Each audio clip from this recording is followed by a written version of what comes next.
La Escuela El Arado y el Mar presenta El cielo encapotado anuncia tempestad. El cielo encapotado anuncia tempestad. Y el sol tras de las nubes pierde su claridad. Oligarcas temblar. Horror a la oligarquía. Oligarcas temblar, viva la libertad. La trinchera chavista que pone a temblar a los oligarcas. Es imposible que el capitalismo tenga rostro humano. El rostro único del capitalismo es diabólico, es inhumano, es el fascismo, es la explotación de las mayorías, es la demolición de los pueblos, es la demolición de la soberanía de las repúblicas, es la demolición del hombre, del humano. Muy buenas. Horror a la oligarquía está en el aire. Tiembla tierra.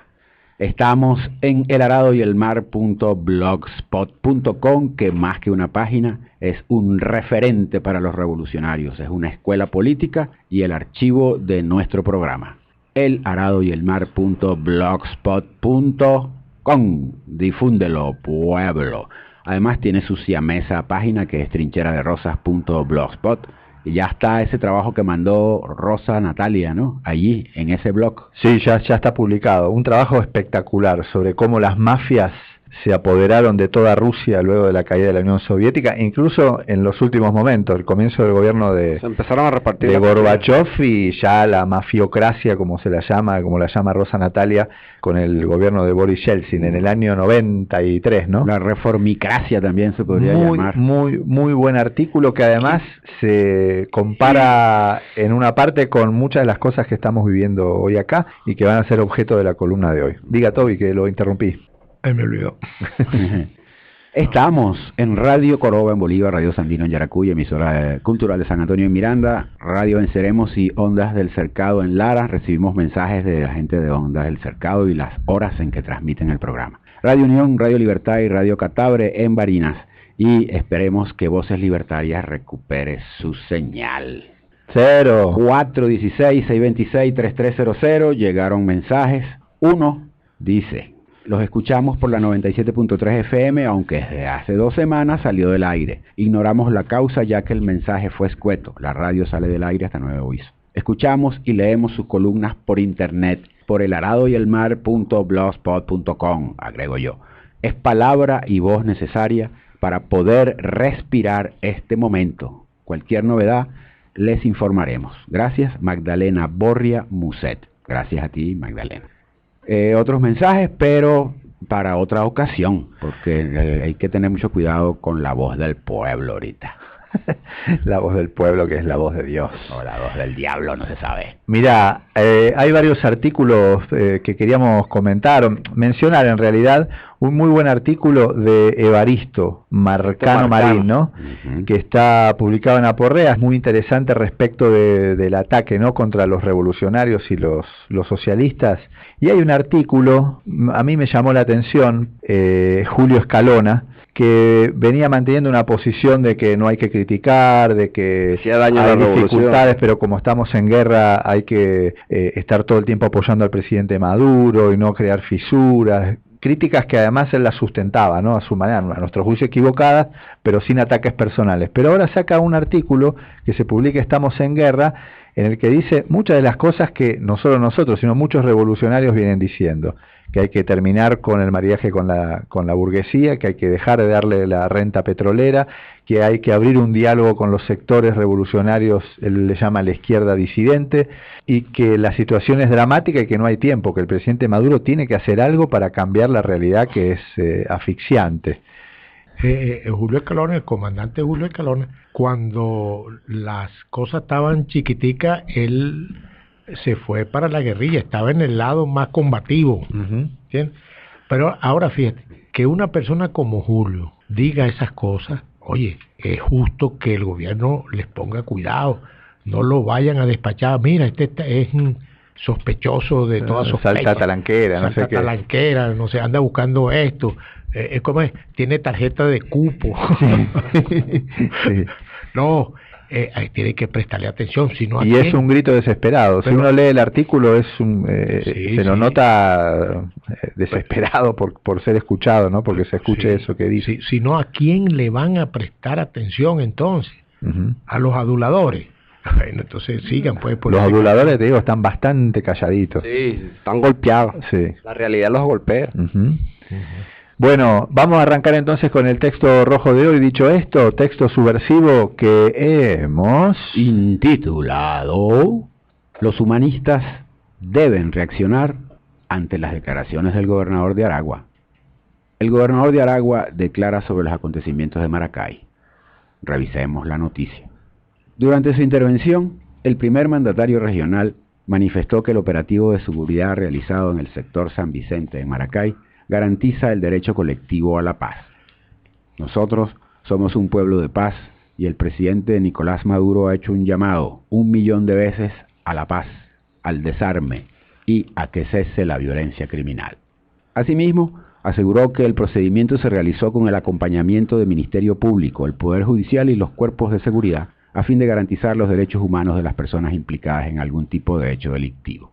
Vamos a seguir buscando a quienes cometan delitos y colocándolos a la orden de la justicia venezolana y por supuesto que hemos sido también tendencia nacional.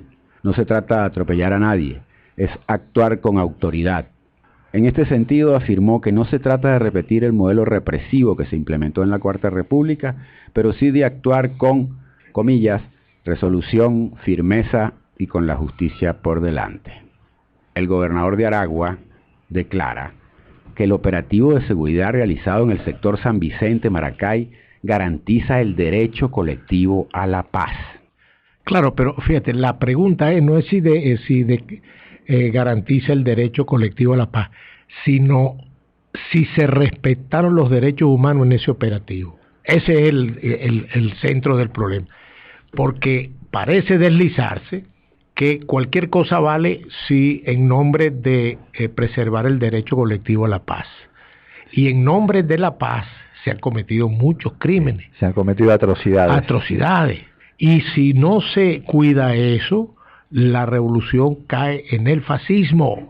Sí. Señor, hay que decirlo. Y eso no se puede despachar a este muchacho, porque ese es un muchacho, ¿verdad?, jugando a la guerrita y a la represión. Sí. ¿Qué es eso? Eso lo vamos a permitir.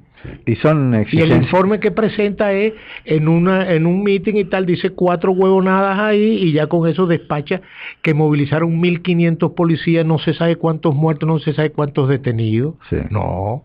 No, y una cosa tramposa desde el punto de vista conceptual, porque la paz del colectivo solo es posible en socialismo. Exactamente. Entonces, en nombre de eso no se puede estar actuando como un fascista, por ejemplo. Sí, es que los socialistas no hablan de paz, porque la paz está implícita en el socialismo. Claro. Como la corrupción y el crimen están implícitos en el capitalismo. Claro, lo que hay es que ir a las causas que dan origen a esas situaciones. Si tú no superas los valores y la cultura y la economía de la clase burguesa, estás masificando. Con el DACA se creó y se estimuló el bachaqueo. Sí. Y se estimuló la cultura de la rapiña. Ahí yo quería hacer un comentario respecto del título, porque me parece que dentro de lo grave, de la gravedad, que ya lo dijimos en otro artículo, que fue ese operativo en Aragua de hace una semana, creo que lo más grave es que pasó una semana y nadie dijo nada. Nadie comentó nada, o sea, no salió José Vicente a hablar de los derechos humanos, el defensor del pueblo. Acordémonos que cuando ocurrió lo de Quinta Crespo, sí, que José Vicente incluso lo denominó en una columna Operación Masacre, recordando aquella novela histórica, ¿no?, de Rodolfo Walsh, en la que fueron acribillados unos militantes peronistas. Y José Vicente no dijo nada de este operativo, y nadie dijo nada, ni los intelectuales, nadie. Aunque no lo podemos decir a ciencia cierta porque no hay información, pero hubo lo que se conoce es que hubo miles de detenidos, 3 días de un barrio sitiado, y no sabemos nada de lo que pasó, y nadie se pregunta qué pasó. Eso es lo más grave. ¿Será que ya estamos anestesiados y somos nosotros mismos los que, digo, la revolución, los que estamos yendo hacia el fascismo, o sea, no el fascismo de Mussolini y de Hitler, sino el que tenemos nosotros insensibilizándolo e invisibilizando el fascismo. Claro. Mira, antes de la Revolución de Octubre, en Rusia, el delito era muy grande ya. Y de un día para otro el delito se redujo en 90%. Y al igual que en Cuba, después que llega Fidel Castro al poder, el delito prácticamente desapareció. Para acabar con el delito lo que hay que profundizar la revolución, hacer el socialismo. Claro. Y así pasó con la brevísima Comuna de París, pero un brevísimo tiempo, en menos de 70 días se acabaron los delitos. Mire, fíjate lo que está pasando, que ya ha aparecido en los textos. La restauración del capitalismo, desde un proceso que va hacia el socialismo, un proceso revolucionario, ¿verdad?, tiene su precio ético. Sí. Lo tuvo en Rusia, ¿verdad?, y lo está teniendo aquí, ¿cierto? Sí. Ajá. Ahora, ese precio ético... Eso es muy importante, que vos planteás lo de la ética. Recordemos que fue Jacinto Pérez Arcay, general en jefe, quien dijo que el país estaba en una situación muy compleja y que había que incluso hacer una constituyente ética. Ética. Pero ¿qué es lo que pasa? Que hay un dato ahí interesante, Saturno, que a ti se te escapa, que es el siguiente: el deterioro ético o el cambio ético y moral es de la masa, ¿verdad? Empiezan a aparecer delincuencias organizadas y tal, pero también es del gobierno y de los intelectuales. Eso es lo que está pasando aquí. Frente a ese hecho espeluznante, sí, ¿verdad?, los intelectuales no opinan por intereses coyunturales de mantener el gobierno, mantenerse en el gobierno, Entonces no son intelectuales, o sea, no son intelectuales orgánicos, pues. Bueno, son intelectuales revolucionarios, son intelectuales oportunistas. Exacto. Al final se le ve la costura. Le ve el plumero. Bueno, entonces fíjate una cosa, el gobierno también sufre eso, los intelectuales sufren el deterioro ético, ya en nombre de lo que llamaba Coán, el filósofo Coán, llamaba razones de Estado, sí, ¿verdad?, que viene siendo permanecer lo que estén ahí. Entonces son signos muy graves que hay que atender y hay que decir corriendo los riesgos, porque ahí más adelante dice que ese interés colectivo también se lleva por delante a la disidencia política. Sí, o sea, el concepto de paz del colectivo. Sí, sí. Vamos a avanzar porque ahí va a quedar más claro en el texto sobre cómo se empieza, cómo terminan, y vamos a dar algunos ejemplos. Aquellos procesos que empiezan atacando a la delincuencia, al crimen, arrasando con lo que sea, y después terminan en los asesinatos políticos, en la creación de paramilitares y demás, ¿no? Un ejemplo clarísimo es de la Argentina antes de la dictadura, que veníamos de un gobierno peronista, degradado al extremo que fue el mismo gobierno peronista que formó la Alianza Anticomunista Argentina, que comenzó a asesinar a dirigentes políticos de la izquierda. El gobernador declara que el operativo garantiza el derecho colectivo a la paz. Expone claro, así... pero ven acá, garantiza el derecho colectivo a la paz. No, tiene que garantizar los derechos humanos de esa gente que estaba ahí. Eso es muy importante. Claro, no hay paz sin derechos humanos. Eso es muy importante. Fíjate que ahí evaden decir que respetaron los derechos humanos de esa gente. Tú dices, no, esos son malandros y tal. No tienen derechos humanos. Los comunistas tampoco tenían, y los judíos tampoco tenían cuando Hitler. ¿Entiendes cómo es? Lo evade, pero muestra la contradicción. Es un peligroso concepto este del derecho colectivo a la paz. Un operativo se justifica, se consagra, si se supone que garantiza el derecho colectivo a la paz. Y esa garantía queda al libre albedrío de los que realizan el operativo. Se establece así una doctrina de los derechos humanos que justifica su violación para favorecer un supuesto derecho colectivo. Aún no se explica en qué consistió ese inmenso operativo que ocurrió en secreto. Nadie del barrio habla, nadie se queja, miles de policías. No se dice por qué tantos detenidos. ¿Cuánto fue el número de muertos? No se habla del respeto a los derechos humanos. Todo se legaliza por la presencia de un fiscal que no declara. Todo se reduce al peligrosísimo argumento de que era en defensa de la paz del colectivo. ¿No? Y el presidente tuvo después de ese día 6 intervenciones de por lo menos 3 horas en televisión y no dijo nada. una cosa increíble. Cuando pasan esas cosas me hace, bueno, es que tampoco dice nada de nada, ¿no? No habla del dólar, no habla de la Ford, no habla de nada.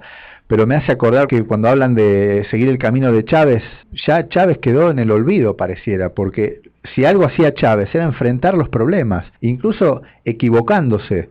Pero Chávez hacía programas o intervenciones para resolver un problema, que era un problema que ya había tomado Estado público y tenía que emitir alguna opinión. No, el gobierno está mudo respecto de lo que pasó en Maracay, como si no hubiera pasado.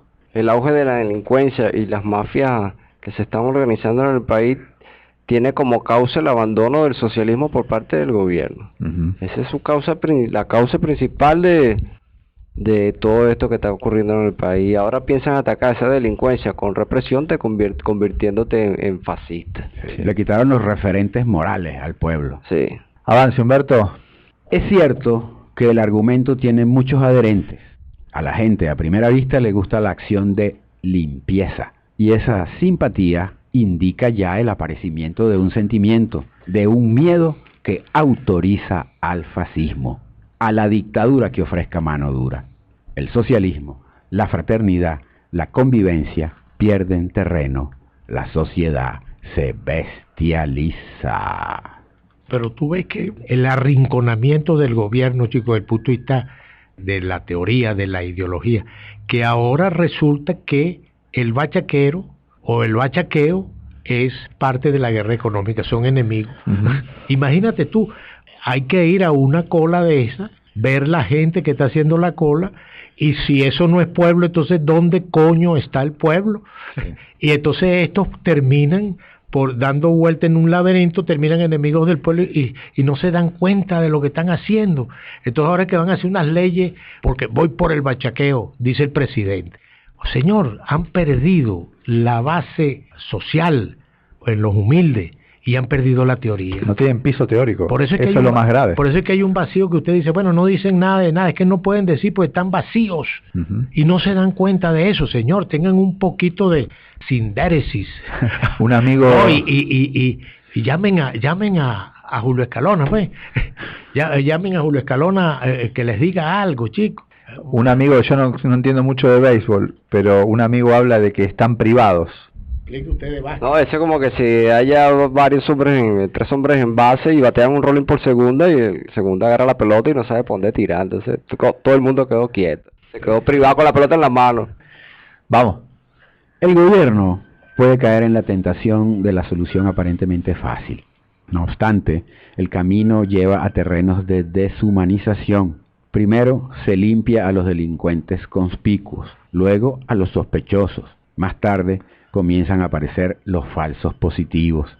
Se sientan así las bases éticas para la aparición de los ajusticiamientos particulares, los paramilitares, esta vez buenos, las autodefensas aceptadas. Y pasa lo que está pasando en Estados Unidos. Ven un negro, lo matan en nombre de la paz. Sí. Y lo que pasa en Baltimore. Lo que hay en conclusión es que hay una represión desmedida, desatada contra los negros. Pero también contra los latinos, sí. ¿Verdad? Y aquí en Venezuela entonces, ¿quién va a juzgar que anda en la calle? ¿Quién va a juzgar quién es delincuente y quién no? Si ven un catirito azul ese no, pero si ven a un tipo ahí marroncito, pelo malo, delincuente y dígame si vienen en moto. Portación de rostro, se dice. Sí. Pero mientras todo esto ocurre, la restauración resurge. Avanza. Es que la restauración es la causa de eso. Avanza. Y el capitalismo empieza a ocupar espacios que anteriormente lo tenía el gobierno. La revolución. Y vemos cómo se le empiezan a abrir las concesiones a las transnacionales. Eso lo estamos viendo. Luego se aplica la medida cruenta a quienes disientan. La medida se hace política. No hay razón para no hacerlo. Al final surge el terrible Comité de Salud Pública. Y ya nadie estará a salvo. Habremos creado una sociedad más cruel, peor que la que queremos redimir. El crimen debe ser combatido con estricto cumplimiento de los derechos humanos, de todos. Violar esta norma nos conduce, no al saneamiento de la sociedad, sino al contrario, a convertirnos en una sociedad forajida en la que será difícil diferenciar a los delincuentes del Estado y la sociedad. Todos tendrán la misma base psíquica, aunque con diferentes justificaciones, todos militarán en la cultura de la muerte. Vamos, remate, Humberto. Lo de Maracay fue de tal magnitud que amerita una investigación profunda. No puede ser despachado con un discurso y voltear para otro lado, dedicarse a la campaña electoral. Debe abrirse una discusión sobre los orígenes de la inseguridad, su relación con la lógica del capital, el egoísmo que de allí emana. La responsabilidad es de todos. Sí, incluso ahí cuando dice no se debe voltear para otro lado y dedicarse a la campaña electoral, incluso debe ser un tema de campaña electoral, porque de hecho la inseguridad figura entre las preocupaciones principales de los venezolanos. No solo por la campaña mediática mundial que dice Venezuela es el país más inseguro del mundo, sino porque la gente lo está viviendo. Entonces, es ir a los orígenes, ¿no? La única sociedad de la paz es la sociedad que crea socialismo, lo decía Chávez, lo vamos a poner ahora al final. Todo lo demás es oferta engañosa. Exactamente. Cierre. El asunto merece la discusión de la sociedad. Si dejamos imponer las razzias como terapia contra el crimen, estaremos transitando camino al fascismo. Es urgente un debate sobre lo ocurrido. Preguntarnos, como el filósofo, ¿cómo se hace para no convertirse en fascista, aun cuando, especialmente cuando, uno cree ser un militante revolucionario? Pero hay una palabra final. Hay una especie de chantaje. Tiran un operativo, después tiran unas racias, hacen todo. Y nadie se atreve, ni José Vicente, ni Luis Brito, ni no sé quién, a hablar en contra de eso. Porque es impopular. Porque la gente a primera vista clama por mano dura. Clama por mano dura y eso termina en un fascismo. Sí, sin duda. Entonces, señor, hay que tener la valentía de decir algo sobre eso, de estar en contra de ese camino. De la incorrección política. Y social. Bueno, dele. Oligarquía, feliz fin de semana, que tú no puedes dormir, no tienes conciencia, rata pelúa, disecada. El socialismo es el único camino a la paz perdurable, a la justicia social.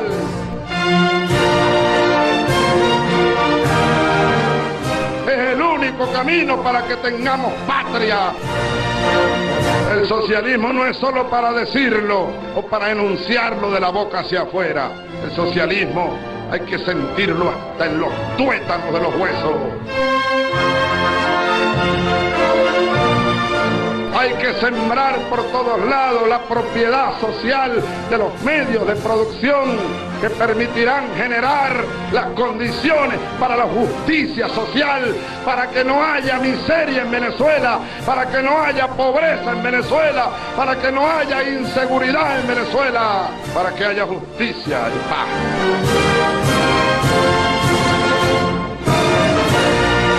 Todo lo que va a ocurrir debajo del sol tiene su hora. Pues llegó la hora del socialismo, llegó la hora de la patria socialista en Venezuela.